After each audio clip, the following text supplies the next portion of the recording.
我想呼应陶虹老师刚刚讲一个很重要的事情，就是婚姻之所以让我们恐惧，是因为它设定了一个标准，似乎难以跨越。所以如果要让我们对婚姻友善一点的话，我觉得从结婚的时候的誓词就应该开始改变。你说什么，不管贫穷与富贵，不管健康与生病，我们两个人都在一起，至死方休。讲出这句话的人，大部分都做不到。这句话太恐怖了，就是谁听到我们要这样子才能至死方休，会觉得不恐怖。所以这本身，如果像陶虹老师所说的，婚姻有各种我们自己可以设计的样子。我有朋友是结婚后两个人就分隔两地，到死都没有住在同一个屋檐底下，他们号称结婚了。然后我们当然觉得，只要你同意，这就是你们结婚的方法呀。所以为什么要把婚姻誓词定得那么恐怖呢？为什么要至死方休啊？就是定一个生活化一点的标准，然后我们去结婚才没那么恐怖嘛。所以就像秋晨所说的，你要我们不恐惧，请你把条件改善，而不要只要求我们不恐惧而已。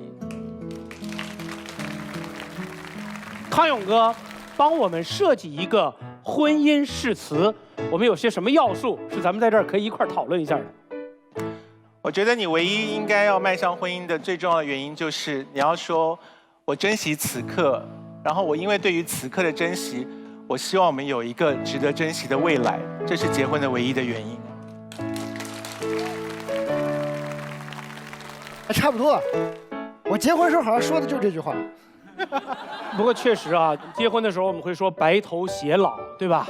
这句话。但是你像陶虹老师跟徐峥老师，怎么白头偕老？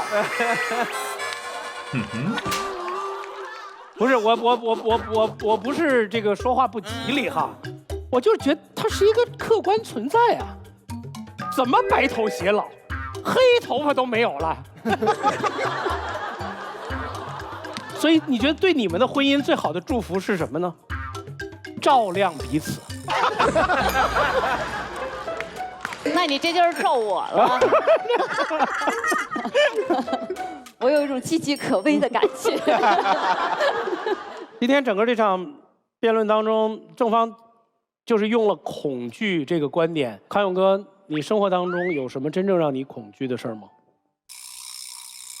我现在正在经历巨大的恐惧。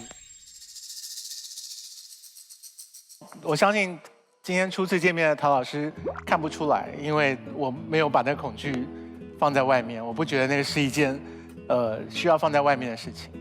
我觉得年纪变大很可怕。这个恐惧在于你不能为他做任何事情。就是市面上有那么多的书说你可以优雅的变老呀，你可以迎接人生另外阶段啊，那些当然都某个程度上就是在安慰我们都必须要经历的这件事情。所以我不知道马东为什么问，可是我的确承认，就是这件事情我们大家都要遇到，然后他来的时候，是你得好好的用自己全部的身心去想好你要怎么面对他。然后一旦想好之后，就会像我这样子，虽然呢看不出来我在恐惧，可是我心中有恐惧，而且我不觉得这个恐惧需要被消灭，它就是生命的一部分啊。这陶虹姐姐心思缜密，你知道吗？可以喝，有解药吗？有解药，我什么不敢喝？有解药，我逮什么喝什么，你想想是不是？所以你的立场是什么？我觉得可以喝，可以喝。好，来，我们现在开始正式的辩论。按照规则是票少的一方开始，所以从正方凯西开始。加油，凯西，加油！好，加油！其实大家不用觉得这瓶水这么玄乎，其实这东西我们经常喝。想必大家都去过酒吧吧？我们在酒吧看到一个感兴趣的对象，你想上去拿微信，但又不敢害怕。这时候我们会干什么？喝酒壮胆嘛！干了这碗庆功酒，不服强，迈开大步向前迎风走，这不就是喝了去除恐惧水吗？当我们想去告白，但还是没有勇气，我们会做什么？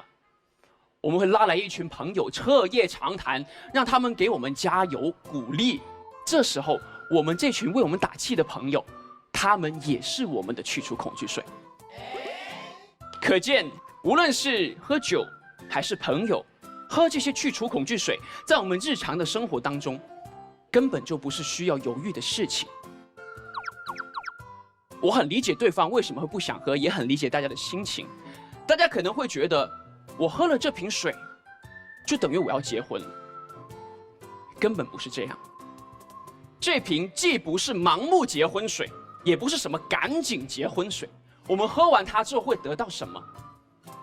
我们会得到平常心。无论最后我选择结不结婚，我是在一个平常心的思考之下做出来的判断。也正是因为我消除了对婚姻的恐惧，到了最后我跟对方说对不起，我不能跟你结婚，这才是对我们而言最公平的一个交代。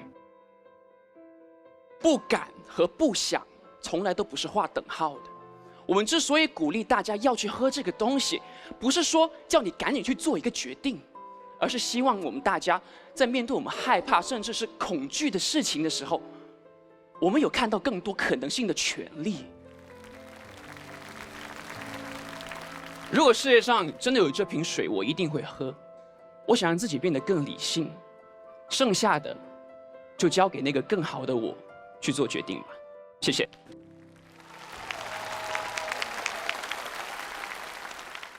好，我们现在有请反方一辩傅首尔。KC 的观点说，恐惧去除了，就什么都能够做到。我觉得婚姻就跟奇葩说舞台一样，光是不怕是不够的，你还得享受。你要做的不是先去除紧张，而是先把稿子背熟。我想问大家一个问题：恋爱多年，这瓶去除恐婚水能重燃你的激情吗？不能。你要是那么容易燃，你能跟一个人在一棵树上吊这么多年吗？他如果只是让你不害怕，就像 KC 说的，那他跟把你自己喝大了有什么区别呢？你们在 KTV 喝到天亮，直接去登记不就行了吗？你说酒会醒，但是可以经常喝呀。社会上的男士不经常这样吗？哪天和老婆吵架，哪天就有酒局，从不考虑为幸福的是婚姻干活，只考虑为不幸的婚姻干杯。你为什么恐婚？不就是怕嫁给这样的人吗？喝一点酒没关系，喝一点去除恐婚水没关系，但最怕喝成一种习惯就不好了，是吧？害怕了喝，焦虑了喝，绝望了是不是还得喝？我负责任的告诉大家，这3种情绪在你未来的婚姻生活中将会连绵不绝，此起彼伏。你现在敢把自己喝昏了结婚，你以后就敢把自己喝多了不离，就这样一直喝下去。那爱不爱主要靠代谢，而且要常备护肝片，是不是？肝不好，婚姻怎么能好呢？所以这是第一点，我觉得这瓶去除恐婚水跟酒在我看来没有任何区别。希望对面3位聪明可爱但是不负责任的推销员一会儿跟我讲清楚它跟酒精的区别到底是什么。好，第2点啊，就是你为什么会恐婚？我觉得因素非常多，但最主要的就是怕吃亏。人类就是这样，就是大部分的焦虑都是因为占不到便宜。我跟你们说，何以解忧，唯有索取。我是不是跟你们说过，活着就是要讨价还价，不要逼死自己，要给对方压力，让别人去做骆驼，你做稻草，把自己一根根压他身上。想跟你结婚没那么容易，你就每天问他一次有什么好处。态度要坚决，语气要温柔，让他认真思考，答不出来就是不认真，你就跟他耗。因为恋爱多年，你们之间除了耗，也没有什么更有趣的活动。多好，是不是？既能消除自己的恐惧，还能给对方洗脑。我在家里经常这么干。2个人在一起不就是要互相洗脑吗？看谁洗得过谁，俗称沟通。如今革跟职中，整个第5季都在跟我谈沟通，到了关键时刻不谈了，继续谈呀。他给你用心给你的每个答案，都是你将来兑现的机会，一点都不亏。如果他什么都不给，太好。人生这个巨大的荒漠啊，哪里还没有骆驼？压死一个换一个。结婚就是要找到那只最抗压的骆驼。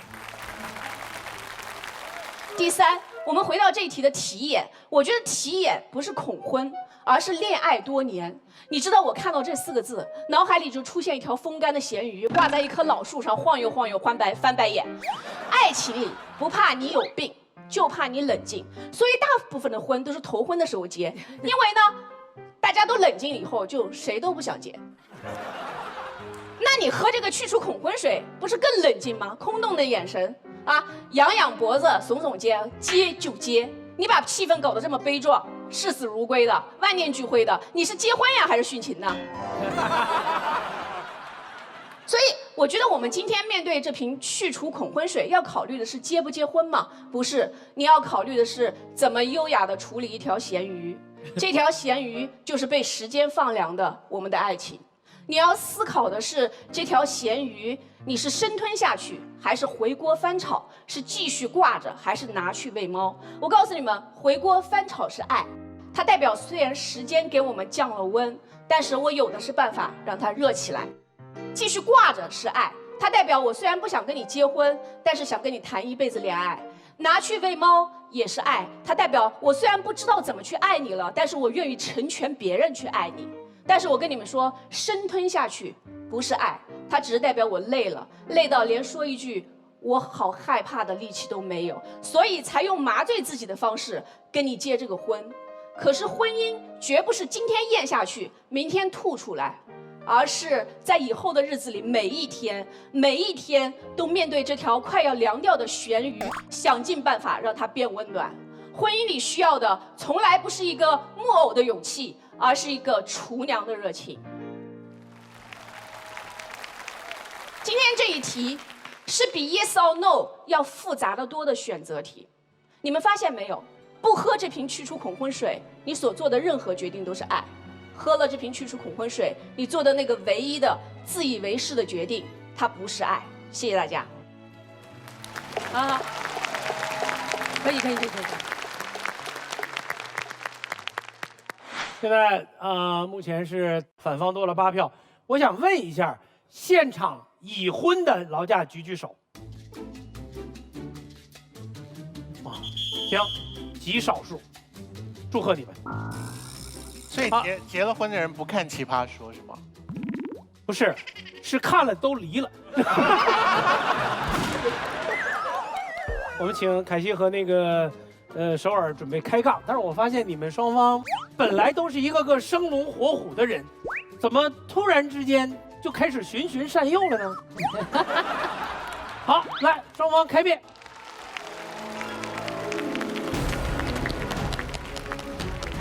正方要喝，开始。如果恐惧靠沟通可以解决的话，请问焦虑症和抑郁症，我们能跟他聊好吗？对于恐婚者来说，结婚就像坐过山车，可以坐可以不坐，但是不能喝多了坐，对不对？如果是可做可不做，为什么他还要恐惧，而不是直接喝了这个水，或者直接拒绝这个水还要犹豫呢？但是因为你喝了这个水，你婚姻中的问题并不会消失。我觉得如果你到了婚姻中要继续处理这些问题，你应该用理性的方法克服自己的恐惧，对吗？对，我们喝了这个水，就是让我们有理性的方法去对待婚姻，而不是解决婚姻中的问题，只是让我们用平常心去走入婚姻或者拒绝婚姻而已。你刚才说喝这个去除恐婚水就像喝酒一样，你喝酒了以后恢复理性吗？喝少酒可以助兴，更何况酒不等于恐婚水，因为恐婚水里面不含酒精。恐婚水里面不含酒精，是不是同样让你发晕？其实原理是一样的，让你昏了头，不知道自己干什么走进婚姻。你觉得这种婚姻幸福吗？所以心理医生都是为了让患者昏头吗？你去找心理医生，他不会给你一瓶水说喝了就不害怕，对不对？但他会给我开药啊。什么？心理医生会给我们开药。还有 KC， 我觉得作为一个帅哥，你对自己的认知不会太复杂。我告诉你一个真相，就是如果特别想结婚的人，他不会怕，怕的人他就是不想。来，正方还有7秒。我刚才也说了，不想和怕根本是两回事。我们可以让他不怕，但不影响他不想。时间到。来，我们全场观众给正方和反方的一辩投票，5、4、3、2、1，正方获得多出11票。凯西在最后这个开杠环节抵抗住了首尔强大的攻势，作为一个新奇葩啊，难能可贵，是吧？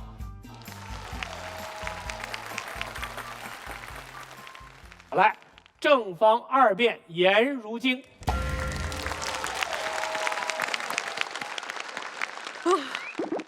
刚才马老师问，为什么大家今天状态都不一样了？你们知道为什么不一样吗？因为我们恐惧。因为我们害怕这个舞台。现在很多人都属于一种恐惧的状态，所以现在有点昏了头。对方今天最大的误解是以为喝了酒之后是昏了头的，但是不是，真正昏头的状态是在恐惧的状态之下才叫昏了头。今天这道辩题判断要不要喝这个水，其实很简单，我们问自己2道问题。第一道问题，你想不想结婚？很多人会误解恐婚的人其实不想结婚，不是，错了。恐婚的人其实是想结婚的，但是他结不了婚。这不是一个喜不喜欢、想不想要的问题，这是一个能力的问题。知道为什么恐婚的人结不了婚吗？因为恐惧。大家对恐惧不了解，恐惧一般我们会在恐惧后面加一个症字，因为它是一种病。有社交恐惧症、舞台恐惧症、黑暗恐惧症、考前恐惧症、密集恐惧症，这都是一种病。每一种病都需要药来医的。给大家看一下恐惧症底下的人症状是有多悲惨啊！分享一个故事，我是有恐惧症的人的。我有什么恐惧症呢？我有恐狗症，完整的学名叫特定恐惧症。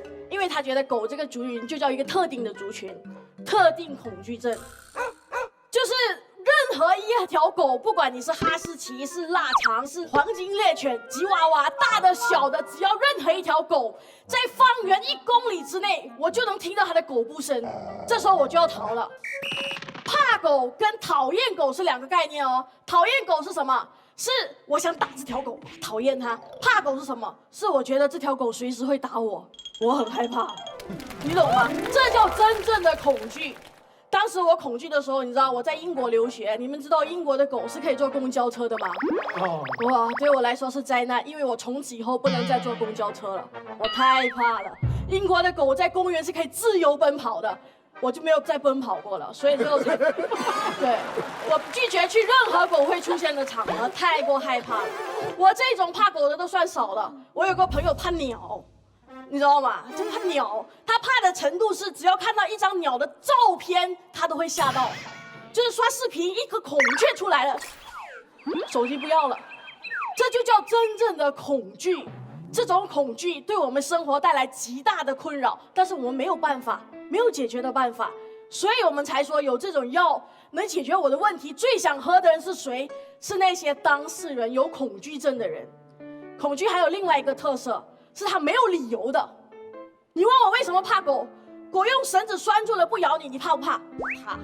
这个狗也打了疫苗，不会传染问题，你会不会怕？怕。哪怕这条狗死了，我都会害怕。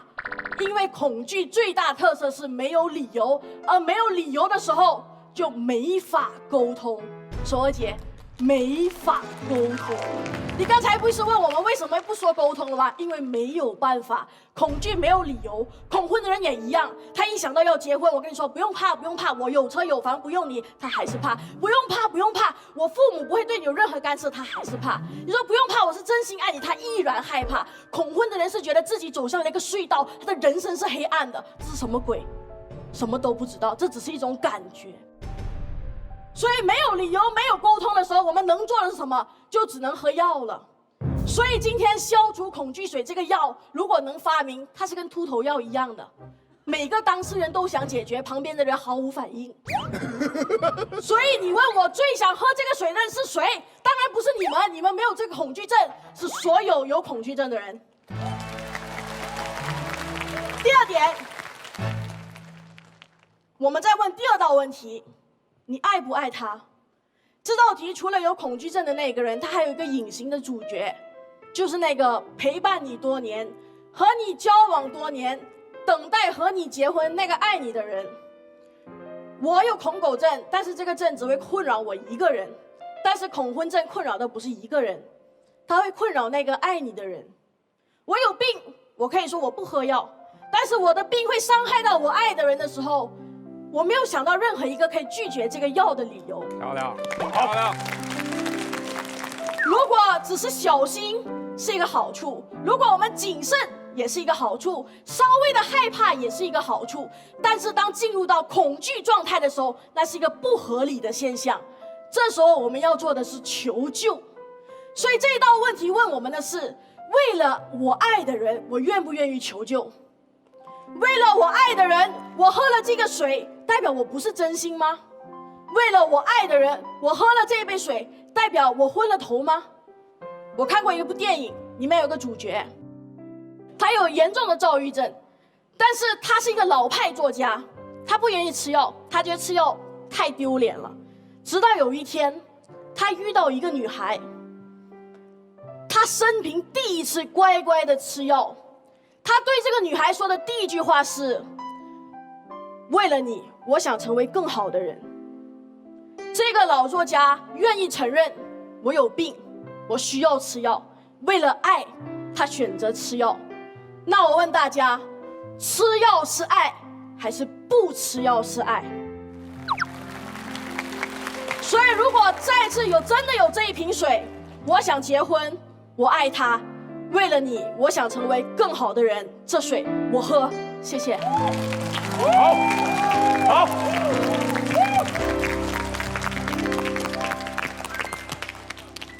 杨世清说了一个恐惧的这个关键点，让正方目前胜出37票。来，反方二辩，殷伟。好，大家好，我是这一届新奇葩殷伟。他想要听到你的抱怨，他想要看到你的绝望，因为只有这样，他才能够证明自己的存在并不孤单。如今好棒啊！在他后面讲压力一定很大，一定会恐惧，因为恐惧可能会影响我的平常心。可是现在我却异常的亢奋，因为恐惧保护了我，让我事前非常认真的准备，如今的论点都在射程范围之内。如今在最后跟我们谈爱，他说：“我爱你，我愿意喝。”可是你们两个恋爱多年，不是只有你而已，还有他。他如果爱你，他会想让你喝这个水吗？如果不会，对他来说，你的不喝才叫做爱。再往前看，如今讲了他的第一个点，叫做恐惧症。为了这个问题，我们事前准备了，特别请了我们的虫仔去问了他的精神科的医生的朋友，精神科医生朋友，他的朋友是精神科医生，不是这个意思啊。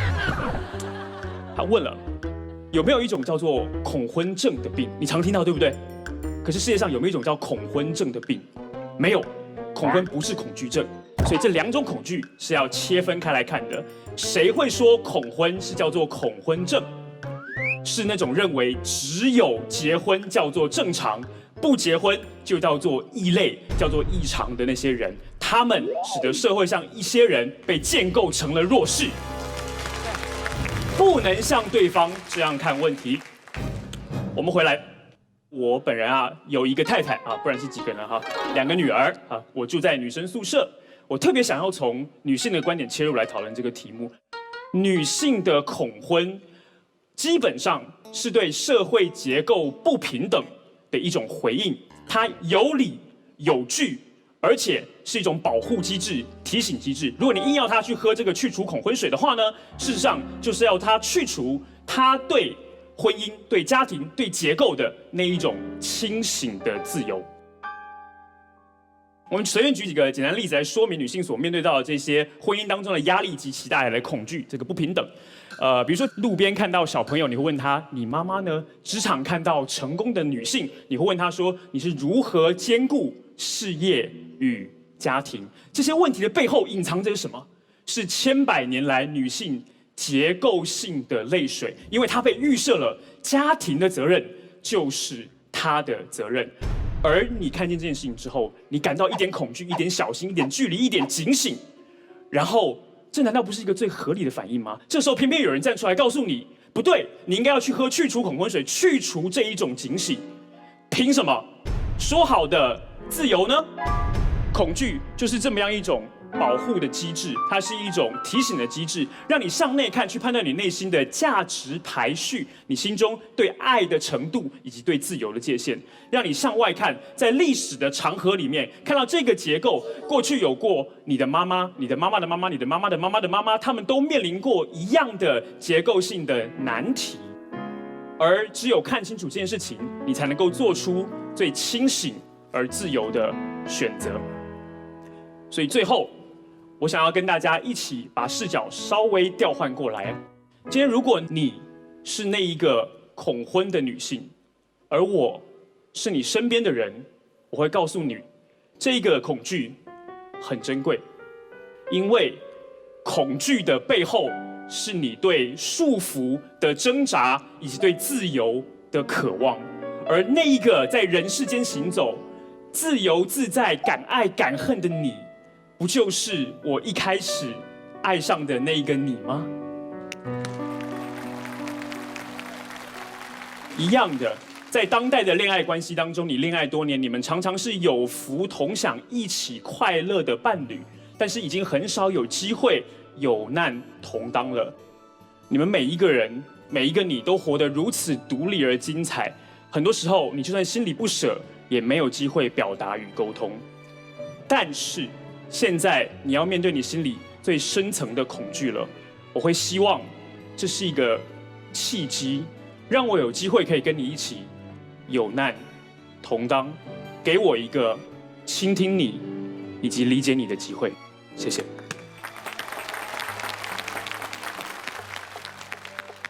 好，到目前为止正方领先19票。康永哥，劳驾，请问一下，刚才你跟徐峥联系有结果了吗？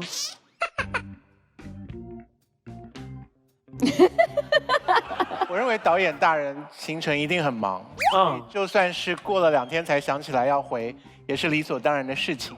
可是没有想到徐峥导演大人就是很秒回，秒。所以内容你是想要现在知道，还是等到辩论完了再说呢？我们现在就不妨分享一下吧。我先讲一下我问的那个问题哈。导演大人打扰一下，陶虹老师呢正在跟我们录制《奇葩说》，他说我可以微信问问看你，当你在追他的时候，你知不知道陶虹老师是有多么的抢手呢？然后徐峥导演就回答了，他说我当然知道啊，所以呢，其实是陶虹追我的。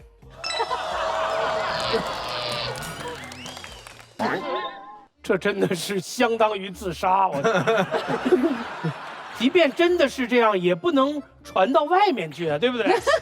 说不定陶虹老师很愿意让大家知道呢。没有，他不是第一次说了呀。我说那咱俩误会了。我们是不是给人家夫妻惹麻烦了？这难道不是我们节目的宗旨吗？好，我们回到现场来看一看双方3辩将怎么进行各自的立论。有请贝壳找房战队3辩黄执中。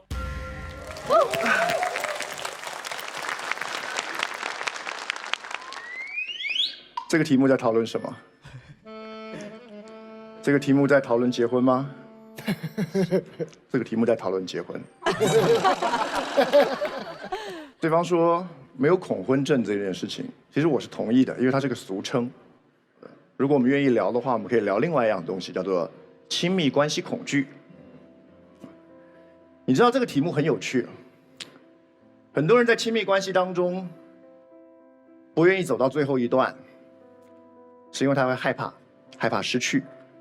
我不敢接近你，我不敢一直往你那边走，所以他会保持在一个距离，到这边就停。这件事情是他自己想要的吗？这不是他想要的，在这个过程中他自己很痛苦。每一个受到亲密关系恐惧症困扰的人，他自己是痛苦的，因为你把他的逻辑反过来想，表面上看叫做我不敢靠近你，因为我怕失去你。反过来想叫做我这辈子最不能失去的人，我不能靠近他，他不能得到他完全不想失去的那一个人，因为他停住了。而今天我们在谈到的第2件事叫什么？叫做对方误会了。我们有几个词在今天这个场上常常发生：恐惧、害怕、警醒、小心，对不对？穿插使用，他们是不一样的。我在学校的时候，我教辩论、教演讲。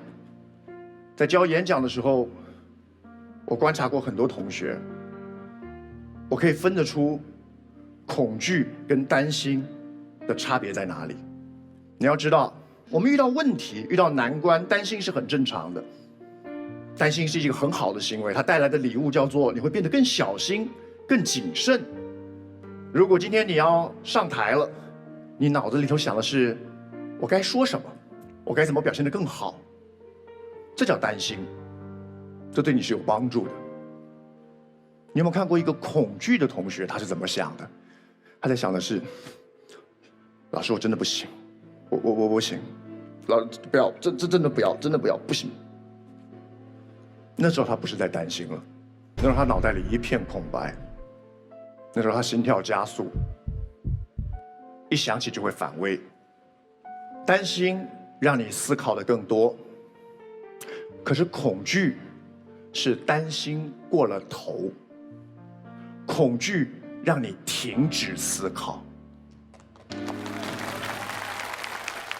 如果一个同学是担心，我们会给他各种各样的建议，演讲时你可以怎么做。如果一个同学是恐惧，我会跟他说，那没关系，如果真的这么困难，先 pass 吧。因为我知道，恐惧不是老师，恐惧不会保护你，恐惧不会教导你，恐惧是伤害。今天我们在谈的是什么事情？是一个，如果我的负面情绪困扰了我的生活，我借由药物解决它，我错了吗？这样可耻吗？这样不应该吗？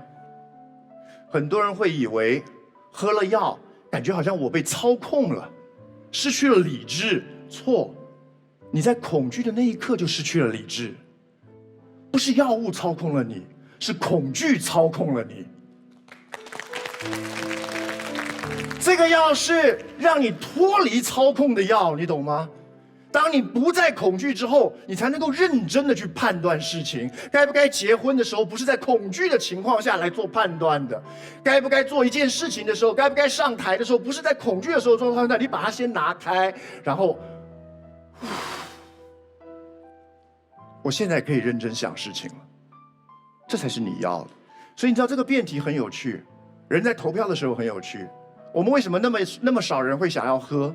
因为它的辩题叫做去除恐惧水，好像很有操控的意味。如果我今天把这个辩题换一个词，恋爱多年，我一直被恐惧所困扰，我没有办法理性的思考这件事。如果有一瓶水能够让我恢复理性，你喝不喝？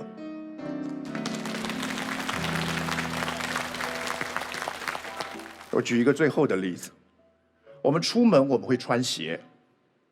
有人自己做了鞋，有人买了鞋。我们不会去问你买的鞋是别人的鞋啊，别人做给你的鞋啊，为什么不自己做一双？我们不会问，我们不会问这种问题，因为我们知道鞋从哪里来不重要，你要去哪里才重要。这就是克服恐惧。我们要克服恐惧了才能出门。有人有能力，他可以自己做鞋，他可以自行用他的能力克服恐惧。有人没那么幸运，他得买鞋，他那双鞋也许不是他自己做给自己的，是别人做给他的，可是无所谓，鞋从哪里来不重要，我愿意出门很重要。不要告诉我学着做鞋你可以成长，我出门之后我也能成长。不要去纠结靠着别人做的鞋丢不丢脸，你要相信你走到的远方就是光荣的。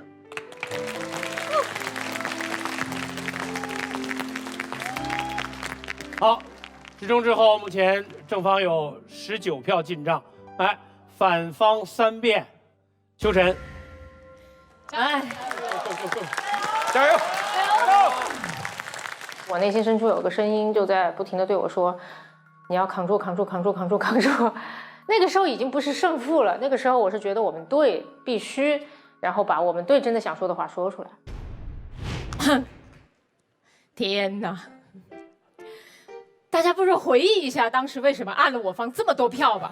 啊，这锅这么窄，我的天哪！其实我理解你们为什么一开始投下那么多的票投到我方，是因为每一个人都觉得自己就是那个恐婚症患者，对吧？你们每个人都觉得自己是恐婚症患者，然而对方一说完之后，你们发现我原来不是恐婚症患者，恐婚症患者在哪儿呢？不知道，因为他们是一群神经病。其实这恰恰就证明了我们两方一个巨大的分歧，就是今天坐在这里那些不太想结婚、不愿意结婚的人，到底是不是恐婚症患者，或者是不是今天我们要讨论的人群？我觉得不是，我觉得是的，对不起，我觉得是。我们要讨论的就是每一个人真实的生活困扰，我们不要讨论精神病要不要吃药。我有病吗？我要讨论精神病要不要吃药，对不对？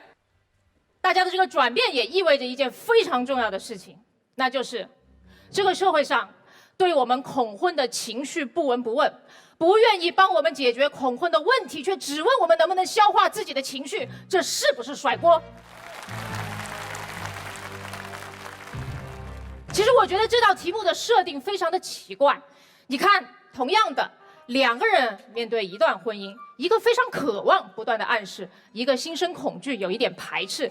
可是为什么只有我的面前有一瓶去除恐婚水，而他的面前就没有一瓶去除可婚水？甚至围观的七大姑八大姨面前就没有一瓶水叫做关你啥事儿，给我闭嘴之水呢？我觉得在这个恐惧的生态里，你知道吗？大家都有各种各样的恐惧，我怕结婚，他怕单身，七大姑八大姨怕我们有不同的人生选择，对不对？每一个人都有自己恐惧的情绪在那里。这个生态里边，任何一个人把自己面前那一瓶水给喝了，这事儿都消停了。凭什么只有我面前有这瓶水？凭什么？对不对？这意味着大家有一个认知，就是只有恐婚是病要治，而其他所有的恐惧情绪、对单身的困扰、对其他人有不同人生选择的排斥，这些都是被允许甚至被鼓励的。这意味着同样都是建构出来一种病，可是大家却只认为，心底深处只认为不想结婚这件事情多多少少还是缺乏了一点点正当性。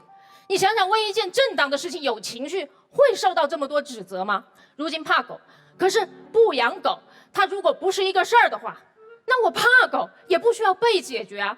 同样的道理，如果我不结婚不是错的话，我怕结婚为什么又是事儿呢？那第二点，这个题目最重要的一个前提，不就是去除恐婚水吗？这个看上去有一点科幻的玩意儿，但是实际上你把这个前提去掉，它就会变成每个人都会遇到的一个小问题，那就是我就是不太想结婚，请问我要改吗？那我给大家的建议也非常的简单，那就是我不改，谁想让我结婚谁自己改哈。对，你想想我为什么要改？我为什么要改？我不想结婚，于是就没有结婚，对吧？我说到做到，我前后一致，我逻辑自洽，我改什么？法律上面有一个原则，叫做谁主张谁举证。我觉得我们做人也一样，应该秉持一个原则，叫做谁主张谁改变，哈，谁主张谁行动，是不是？我就想知道到底谁那么想让我结婚，他到底又为我做了什么？如果是父母想让我结婚，他们有尝试去降低一点点我们结婚的繁文缛节吗？如果是伴侣想和我结婚的话，他有尝试去理解一下我对婚后什么养育孩子、婆媳关系、父母养老这些问题的纠结吗？如果是这个世界想让我结婚，想要提高一点点咱们这年轻人的结婚率的话，他有没有尝试去降低一点年轻人结婚的经济负担？有没有尝试去降低一点我们对未来生活的焦虑啊？如果都没有，就只叫我改；如果都没有，还说我有病，这不是叫不劳而获吗？我认为所有不解决我问题却要我消化情绪的行为都是耍流氓。哎，这个题目里面还有一方，就是如今刚才提到的一方，就是咱们的另一半和我恋爱多年，但是想跟我结婚，而我不太想，所以才会有这道辩题，对吧？那两个人在一起，似乎互相迁就和妥协也是理所应当的事情。我就为了他结一个啊，是不是看上去也合情合理？可是我们忽略了一个非常非常重要的事情，那就是伴侣，他到底乐不乐意？我们得靠这瓶水才敢跟他结婚。你想想，如果是我是那个伴侣，想要跟你走进婚姻的殿堂，我会非常的生气，我会觉得你喝这瓶水就是对我巨大的羞辱，是不是？哎，我有那么糟糕吗？啊，你不喝这水不敢跟我结婚，这就跟骂我一样，是不是？骂我不喝懵了下不了嘴。我有那么没法沟通吗？你跟我聊过你到底在害怕什么吗？你是觉得我一定不会听，还是一定听不懂啊？你是对自己没有信心，还是觉得我一定没有出息？你害怕的所有事情里面，你觉得我们一件也解决不了吗？而我最失望的是什么？最失望的是你为什么这么不相信我啊？你不相信我需要的根本不是结婚，我需要的是你啊！我想和你结婚，不就是为了让我们两个在未来的日子里面都少一点点担心和害怕吗？为什么要搞得那么悲壮，好像要去就义了一样？为什么？如果婚姻本身就会给你带来那么多的恐惧，我不管它是什么原因，因为我因为你，还是因为真的就是你有病，这个婚我可以不用结，因为婚姻的目的是什么？婚姻的目的是保护我们，而什么是保护啊？保护就是让我们不用害怕，而不是不许害怕。所以真的让我难过和受伤的，不是你不敢和我结婚，是你默默的去消除了你恐惧婚姻的情绪，而在我的面前却一声不吭。好，最后我要真诚的跟大家交流一个非常小的问题，那就是就算不喝这瓶去除恐婚水，好，我们带着那么一点恐惧婚姻的情绪，是不是也不妨碍我们结婚啊？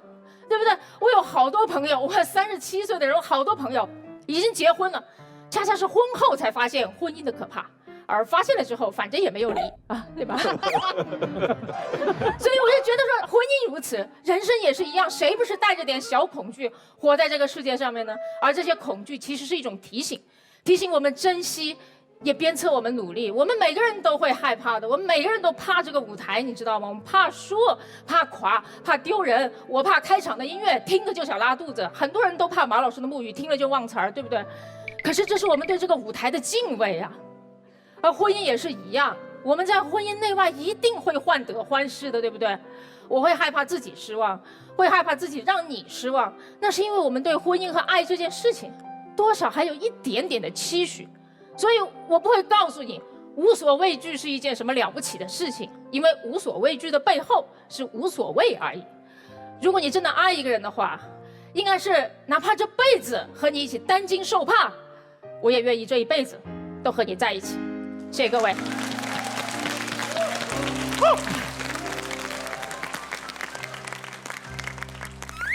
郝红，你有没有发现，就是在《奇葩说》针锋相对的两个立场的辩论里面，会让你每经历一个回合就经历一个寒暑。就是你听完一方的辩论，你比如说听完黄执中给你营造的关于这件事情的剖析和那个气氛之后，你就想找一件鹅的那个鹅绒系列羽绒服来穿上，因为你觉得浑身发冷。然后再听完这个虫爷在给我们讲完了以后，原来无所畏惧的核心就是无所谓的时候，你就想上携程到全宇宙出去浪一浪，因为反正也没关系。所以经历完全针锋相对的这种辩论，经历这个寒暑的感受，就是《奇葩说》这个现场能带给你的独特的东西。来，我们要请两位三辩走到开杠台前。来吧，先从黄执中开始。如果我能够无所谓，那其实当然就不用喝。如果有人不能无所谓的时候，你觉得他可不可以喝？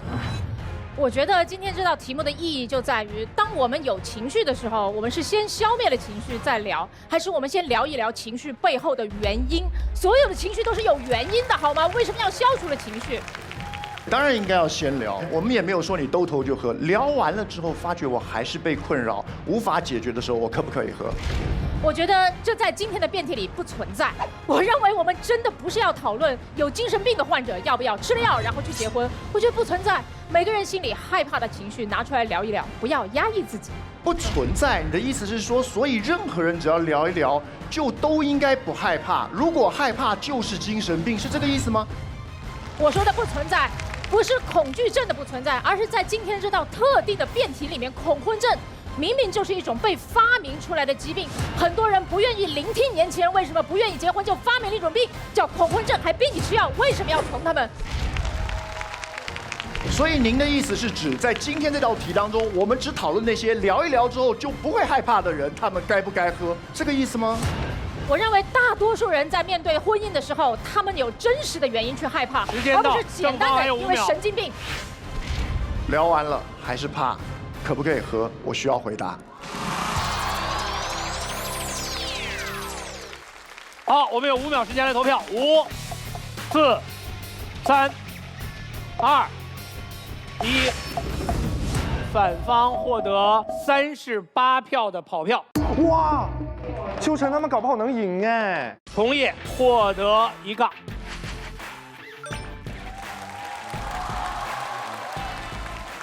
很多人特别关心说你听完3遍的观点之后会不会改变立场？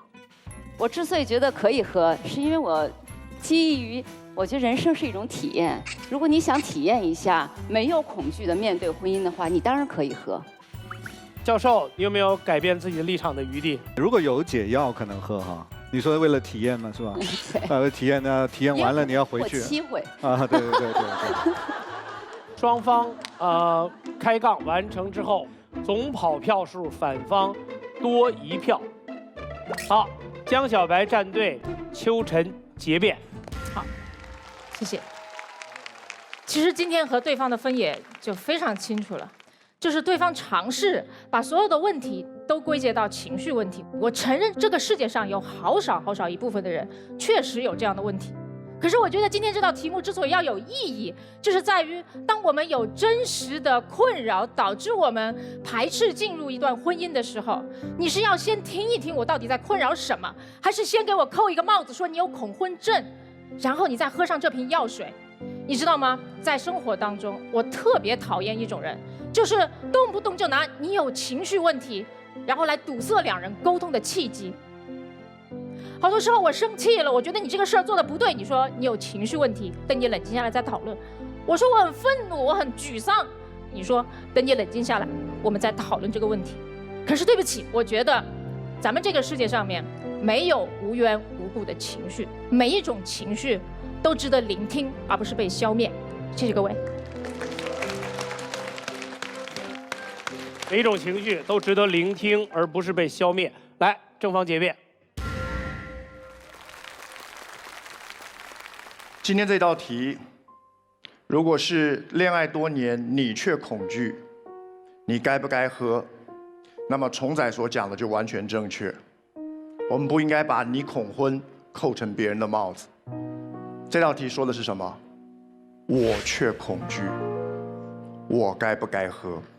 这不是个别人扣给我的帽子，是我在恋爱多年过程当中遇到我真正深爱的人。我所有的挫折，我所有想要再抱紧一点却不敢的过程当中，我得到了一个结论，叫做我恐惧。这不是你扣给我的帽子。所以你讲的那些沟通试过了，那么多年，我如果真的不爱他，不会需要恐婚的。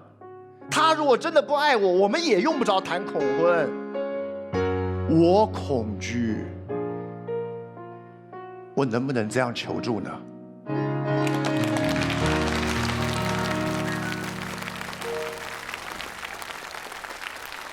来，所有现场观众，请投票。5、4、3。我相信这场比赛我们谁都不想输，都拼了命想赢。2。比赛它最厉害的一点就是把你摆在不确定性的尽头，然后这个时候你才会拼尽全力。1。正方11票获胜。不止轻松了一点，整个人都松掉了。请派代表上来，我们将送出的是京东提供的不开不知道，一开爽到爆的京东爽爽大礼盒。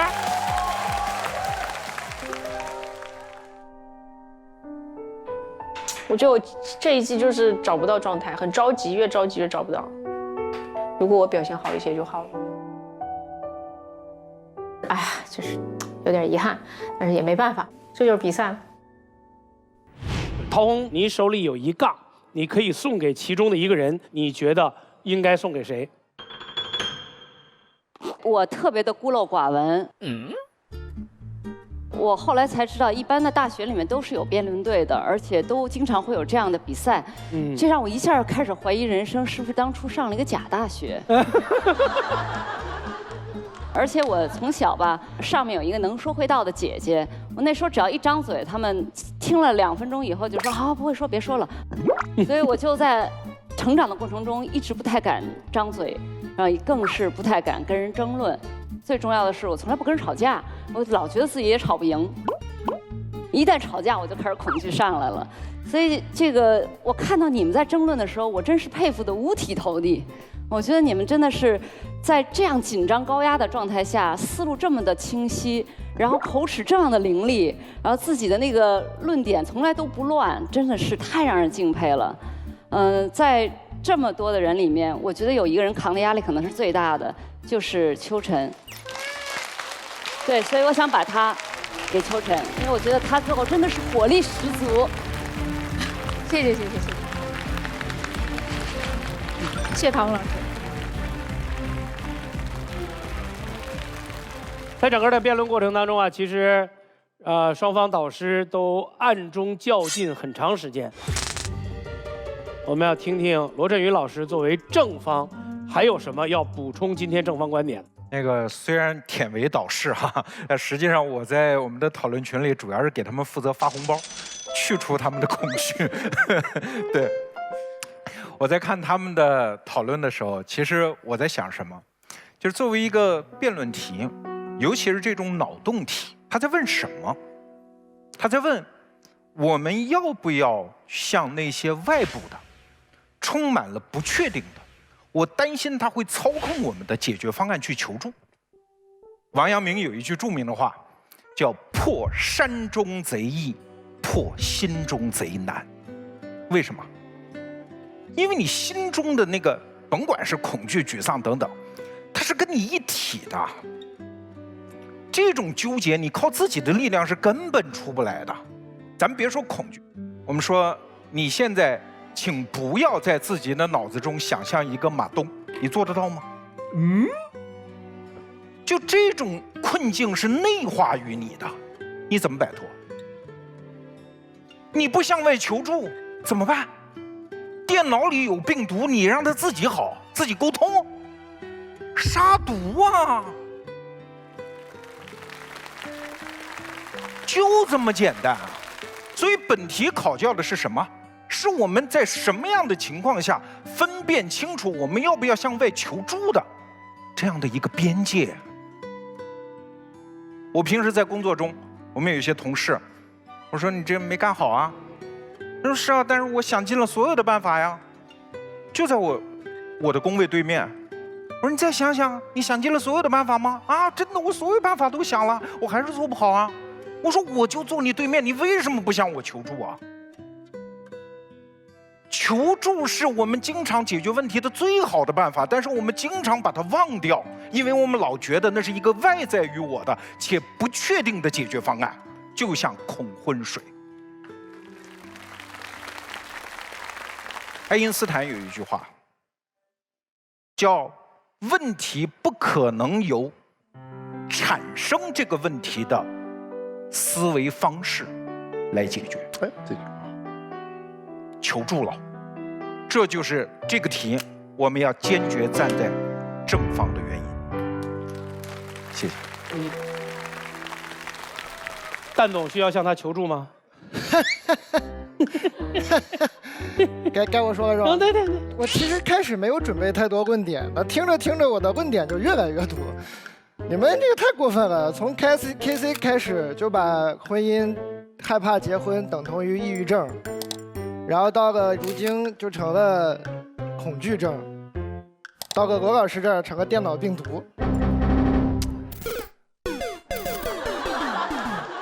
你们这是多想的？你最后那个话挺对的，说一个问题不能用产生这个问题的思维去解决，那我们就换种思维嘛。你给人喝懵了算怎么回事？我觉得害怕婚姻不是病啊，一个社会非要让人结婚才是病啊。我看完这个题，第一个反应就像我们小时候看完童话故事的那个问题是一样的，就是然后呢？王子和公主从此幸福的生活在一起，那是然后呢？怎么幸福生活在一起的？那你喝了这瓶水，那你俩是不是还是要结婚，还是要过日子？那然后你们是怎么过的？你还不是得怀着恐惧去过吗？你这个日子没有恐惧是过不好的，恐惧是人生的必需品啊！也没有恐惧，你怎么知道什么时候该害怕，什么时候该保护呢？就是我们其实人活着有一种过关的思维。我们小时候考试也是觉得，哎，我考上大学，人生就好了，从此就好了；我找到工作，人生就好了；我结了婚，人生就好了。有的人结了婚，觉得我离了婚，人生就好了。不是的，人生不是一关又一关的，人生是一段关系又一段关系的。人生是你要去维系的，不是去打怪的。我喝了这瓶水，人生就好了吗？不会的，你不是还是得把日子过下去吗？你是要维系一道关系，而不是去过这个关嘛。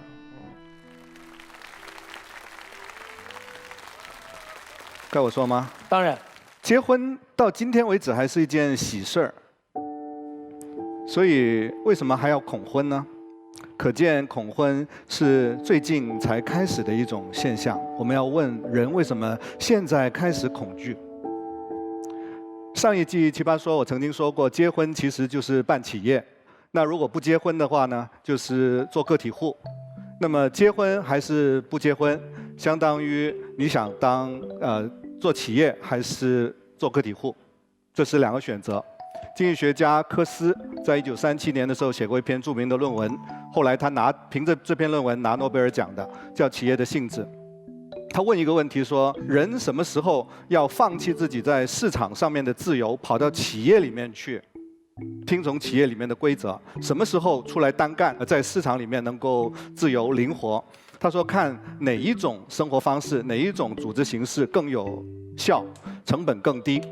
那么人到底什么时候要结婚，什么时候要当个体户不结婚，实际上也是取决于外部的环境、生活的环境的变化。今天的现代社会使得人们对社会的依赖、对市场的依赖越来越重了。离不开市场，离不开社会了。许多原来家庭能够提供的功能，社会上、市场上能够提供了，这是重大的一个变化。所以呢，我们今天看到所有的人，尤其是女性，她们的教育变得越来越独立了。教育独立了以后呢，收入就独立，收入独立了以后，品味就独立，兴趣偏好就独立。这时候呢，你会看到一个有趣的现象，就是凡是在大城市、市场经济发达的地方，人的教育水平更高的那些人群，对未来的期待更远的那些人群，独立性更强的人群，他们往往就会把婚姻往后推。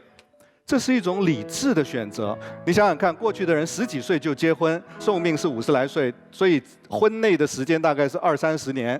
而今天的人，如果20来岁结婚，你要陪伴那个人到90岁，翻了1倍的时间，是不是要更小心一点、更谨慎一点？我们要好好考虑这个人是不是值得我们陪那么久，对不对？所以我觉得今天的所谓恐婚，只不过是人们的幸福感越来越独立的一种表现。OK， 所以呢，我们说恐婚实际上是一个人在现代的社会里更加审慎、更加合理、更加理智和更加独立的表现。这时候，如果你说有一瓶水我喝了，这不是反其道而行之吗？不是要变得更不审慎，变得更鲁莽、更反潮流、更不合理吗？所以我觉得，如果有这样一瓶水，我不会喝。谢谢大家。罗老师他们说的话能动摇你的立场吗？那怎么可能？我跟这边是一头的。这样，如果抛开这道题的立场，我们想想我们身边的人有没有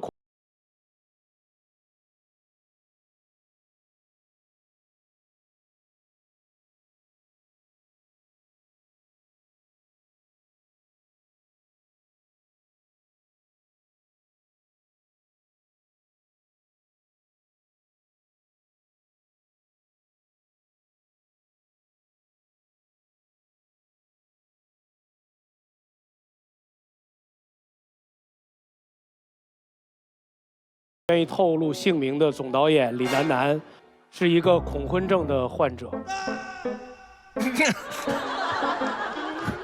跟男朋友在一起很多年了，一直没有办法迈出这一步。但是当真正全公司的很多人在拿它当辩题讨论的时候，发现关于这个辩题在我们身边的亲朋好友里面特别多。我们抛开这道辩题本身。我们今天该怎么理解身边的人恐婚这件事儿？蛋蛋，你身边有恐婚的女性吗？太多了，太多了。你一般怎么跟他们聊天呢？就这样很好。其实，我觉得婚姻本身是一个合谋，就是你们两个人都有共同的意愿才往前走的，这是就是通过交流是应该可以达成共识的事儿。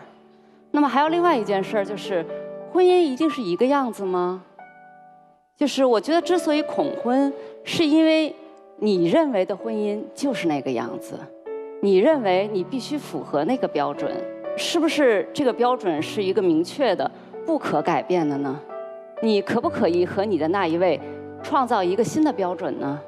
其实婚姻最终是两个人的事儿，也可能是两个世界的事儿，这看你们两个人怎么来合作了。如果你们俩可以在这件事上达成共识的话，那婚姻是有可能的，也没有那么可怕。但如果你们在这件事上没有办法达成共识，它可能是挺恐怖的。你要活在一个别人定的标准之下去玩一个游戏，然后你可能经常一不小心就踩雷区，那是活得挺恐怖的。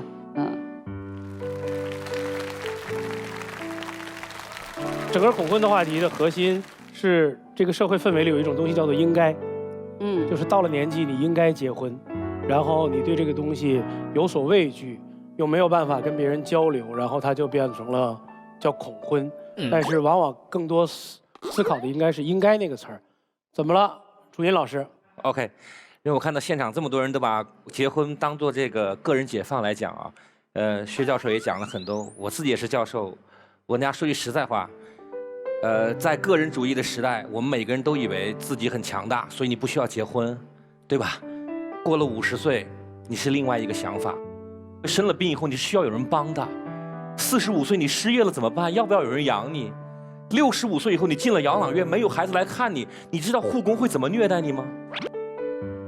你需要婚姻。你知道你老婆会怎么虐待你吗？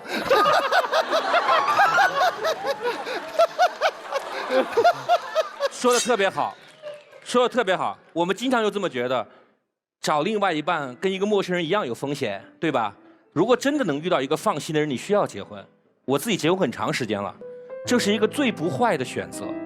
你要知道，当你过了55岁，一个人飘在社会上，像这些成功的人，这样的几率是很小的。你需要一个人帮着你一起走，你需要孩子来照顾你，这是我们大多数人最合理的选择。谢谢大家。我站在楚音老师的反对面上，是因为我特别不喜欢楚音老师那句“这是我们大多数人”。对不起，这个世界上没有这句话。什么叫“这是我们大多数人”？我们永远站在一个我来代表大多数人，告诉你们这个世界真相的时候，楚音老师极其危险，因为我们都不知道自己55岁的时候会什么样，所以我们没有办法代表大多数人。但是有统计，有概率。对，然后呢？然后呢？不，所以你在35岁以前坚信自己绝对不是大多数人，可是你真的想过没有？过了55岁，你很有可能就是大多数人。不是，是因为你从来都只是大多数人，只是没有必要在每一件事情上都用“我是大多数人”，因为当你用大多数人去概括自己的时候，那少数人是谁？他变成了你的对立面，这才是我们应该警惕的东西。你说的很有道理。康永哥，你有什么想说的，是吗？25岁的我和心仪的对象约会，要不要告诉他我是母胎 solo？ 有人不知道什么是母胎 solo 吗？本场2个年纪最大的举起了手啊，对不对？康永哥和薛教授不知道什么是母胎 solo 啊，母胎。颜如晶解释一下。就是我。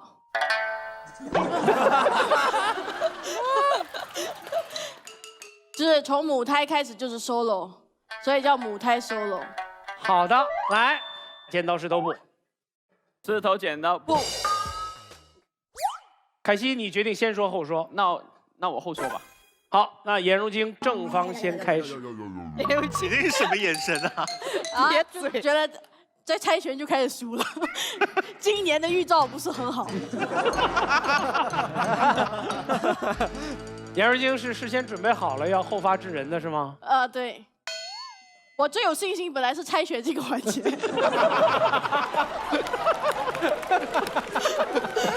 神经病！好，颜如晶3分钟开始。我的妈呀！我终于有一天在《奇葩说》的感情题里面有个人的经历。对吧？这道题目写着我的名字，我就是被《奇葩说》加了 V 的母胎 solo。你说不告诉对方，是希望他不看《奇葩说》，还是不认识我？对不对？根本瞒不住。其实对我来说，这道题目最大的坎儿，根本不是母胎 solo， 是25。我今年都28了。我敢告诉他年龄，我还怕告诉他我是母胎 solo 吗？但是这道问题啊出的时候，我就觉得编导有一点歧视我们母胎 solo。它这隐含的一个意思就是母胎 solo 是个缺点。我就问一下旁边朋友们呗，有什么缺点？他们主要说的是这样的：和母胎单身人谈恋爱啊，他们特别粘人。但是粘不粘人，这个看的是个性的问题吧。一个不自信的人，他无论如何都会粘人，他谈100次他还是粘的。所以其实一段恋情里面会影响我们的因素有很多，经验的影响往往没有个体的影响来得多。我没有谈过恋爱，不代表我是第一次思考恋爱这事情。我第一次谈恋爱和你第8次谈恋爱谁比较好？搞不好是我。我们不会说高考5次的人是个学霸吧？是不是？所以经验再多，你能证明什么？仅仅能证明你错误的经验比较多而已。所以这道辩题最大的毛病就是错误的把恋爱的品质等同于恋爱的经验，这是2回事。一个成熟的人谈恋爱，他的恋爱会很成熟；一个不成熟的人谈恋爱，恋爱只会让他偏执。所以我们要知道，不是恋爱让我们成长，而是成长的人可以谈恋爱。好，像大王潇潇他们这样子谈了无数的恋爱，每一次谈恋情的时候，他们还跟说：“亲爱的，你是我的初恋。”他们都可以这么不要脸。那我们是堂堂正正遇到的是初恋，为什么不敢说呢？大大方方的说，谢谢。好，凯西3分钟时间开始。刚刚如今有讲到说，很多男生看来母胎 solo 是一个缺点，他们不肯跟母胎 solo 女生谈恋爱。我想说，像我这样的好男孩的话呢，其实不会这么想啊。我就来讲一下我们正常男生的观点，为什么不能讲？首先，我想问一下在座各位，你们刚开始跟别人去约会，你会跟他说：“你好，我有5个前女友 ，Lily、艾希、Suki、咪咪，翠花。”你觉得我怎么样？神经病吗？母胎 solo 跟谈过恋爱一样，都属于什么？恋爱经历。没有人会在刚刚去约会就摊牌，为什么？因为这很可能带来先入为主的判断。举个例子，你刚拿到驾照，约朋友去旅游啊，人家上车咔一下坐好安全带还没系上，你跟他说：“这是我第1次开车。”你是劝他去打车，还是劝他下车啊？但如果你先带他环游城市，再精妙地展示一下你的倒车入库，最后送他回家楼下，再回头跟他说：“这是我第一次开车。”啊，好帅呀！哎，不错哎，不错哎，不错不错，漂亮。所以说，不是叫你隐瞒他，而是谈恋爱之后再说更合适。我们再看回题目，25岁，刚刚如今很纠结这个问题。25岁，如果有一个人他跑来跟我说，我25年来都没谈过恋爱哦，其实我们的第一反应是什么？你是不是想暗示什么东西啊？他25年没谈恋爱，他在干什么？他在学习。他干的肯定都是正事，他肯定定力很强，肯定看过很多书，他可能比杨奇涵还要博学。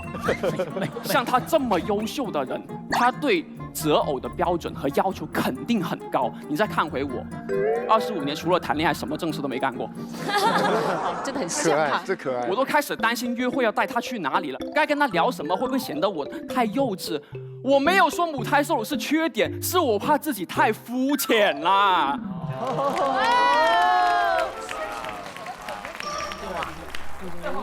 好，还是蛮有感染力的。最后，我觉得之所以大家觉得母胎 solo 是个事儿啊，要拎出来主动告诉对方，其实是我们太过于在乎恋爱经历的有效价值。大家觉得恋爱经历，你知道之后能获取什么信息吗？像刚刚如今说的，是你知道我谈过恋爱，所以觉得我肯定很懂，很会照顾人，很会哄女朋友开心吗？如果我这么强，我之前就不会分手啦。所以说，正如罗金所说的，母胎 solo 不代表他会很木讷，他会很笨拙，需要你拉着他走。所以你不告诉他，恰好是在表明一个态度，请你不要以我的恋爱经历来给我贴一个标签。爱情是行云流水的事情，我们不该带着标签被选择。过去的经历只是我过去的生活状态，我不需要你将我归类。去约会，去相处，去感受恋爱中的笨拙和不用言语的心领神会。你所有的答案都会在之后我们互相相处的日子里自然的获得。是厉害的，哇 ，KC 可以，反方49比32领先，可以啊他。我觉得大家都应该没有想到 KC 会那么厉害吧，为颜如晶捏一把冷汗。KC 很厉害，而且我觉得他准备肯定也很充分。KC 很棒，他选择了颜如晶，然后他完全不受颜如晶所动，甚至他给颜如晶直接造成了一种威胁。好，你们现在双方进入开杠台，然后颜如晶先开先杠，每人1分钟时间，开始。如果我不主动说，我怎么问他你的恋爱史呢？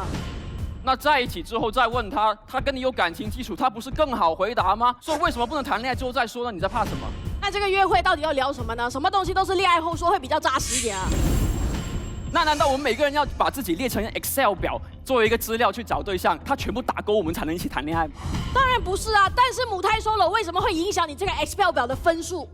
母胎 solo 没有影响我 Excel 表的分数，只是我不希望让恋爱经历成为择偶的标准。如果恋爱经历不会影响你的择偶标准，为什么你会介意这个事情到底能不能在这个约会说？你居然没有回答。对。正是因为恋爱经历不能成为择偶标准，所以我不想用这个干扰他的判断。我希望他是一个完全不在乎我的恋爱经历，依然很喜欢我的人。他依然可以很喜欢你，但你说了，他会不会因此不喜欢你？但是我恋爱之后说他会更喜欢我，就像我刚刚举例子，你们某一天你喂着他嘴边的番茄，你突然跟他说，其实你是我的初恋，难道不是更加分吗？为什么要把这颗子弹最开始就浪费掉呢？为什么它是一个子弹？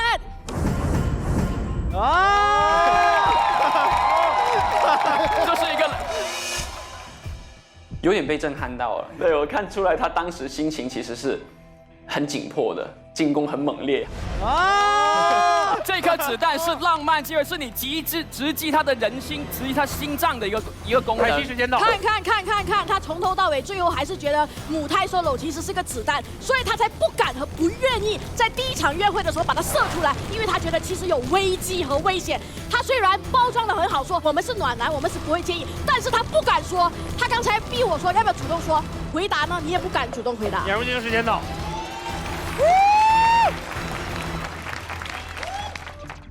颜如晶在场上就急眼了的那个瞬间，我觉得其实每一个人都是靠压力和威胁去激活的。如今的发力就在于他的开杠，他那个时候正经的这个辩手的姿态就出来了，就我不是在跟你闹着玩了。他突然间比我预想的厉害太多，把给我激到了一个也要架起来，然后很激烈的一个状态。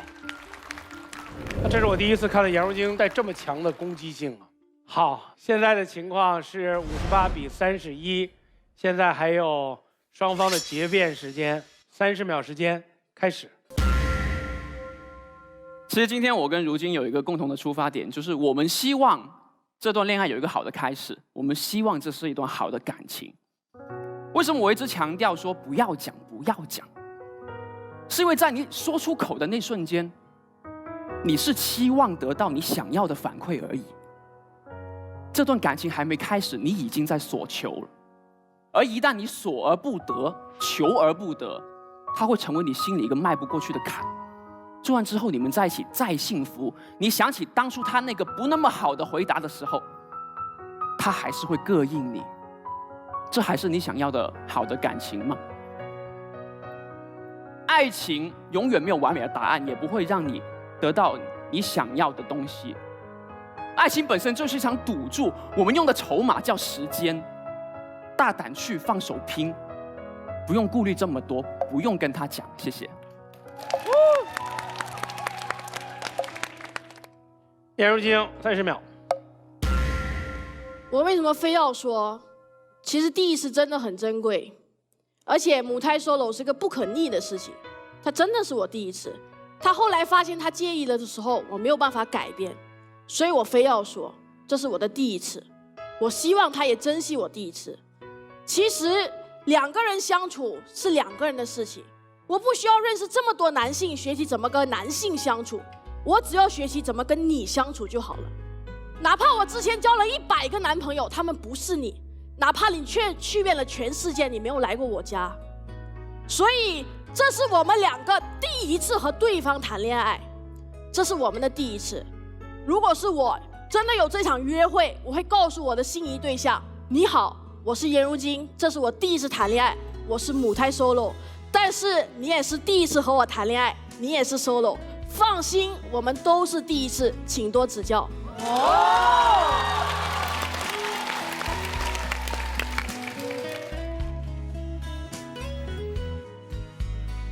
我都已经有画面感了，你懂吗？就是如果一个女生这样子跟我说这样一番话，我觉得没有一个人能挡得住的，所以我自己的心里的防线已经被击溃了，就是。